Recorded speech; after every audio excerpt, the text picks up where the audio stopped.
पहले हाथ शोभे तलवार त दोसर हाथ में भाला। सनसनाहट हाथी सवार एलै मिथिला के राजा। पहले हाथ शोभे तलवार त दोसर हाथ में भाला। सनसनाहट हाथी सवार एलै मिथिला के राजा।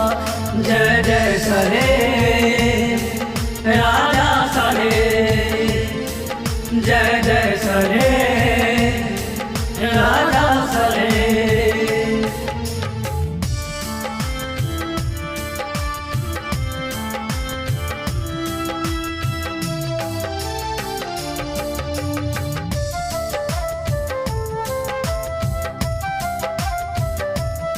बाजू बाजू सलहेश महाराज की जन्मभूमि मानल महिषोथा मैथिल पुण्य भुवन में। जन जन के जुबान पर रखनो राजा मोरंग में। जन्मभूमि मानल महिषोथा मैथिल पुण्य भुवन में। जन जन के जुबान पर रखनो राजा मोरंग में।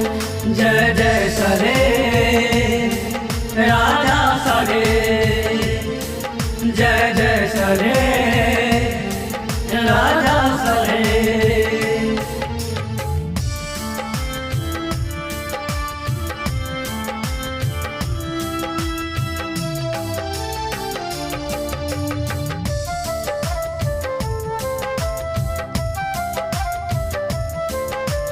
अपने सुधासी ARV प्रोडक्शन के भक्तिमय प्रस्तुति। धन्य धन्य भेल मिथिला नगरी अवतारी भेलथि महे। पहिल नाम शैलेश हुनक छल बाद में पड़ल सले। धन्य धन्य भेल मिथिला नगरी अवतारी भेलथि महे।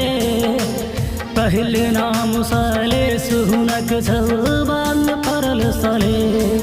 जय जय सरे राजा सरे, जय जय सरे राजा सरे।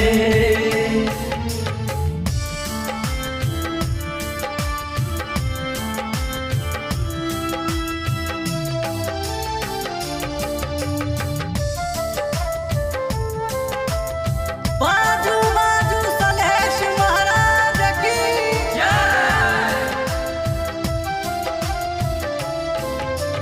ज्ञान दीपक गोहर करैछ हाथ में ल क डाला। मिथिलेश मैथिल भजन करैया हाथ में ल क माला। ज्ञान दीपक गोहर करैछ हाथ में ल क डाला।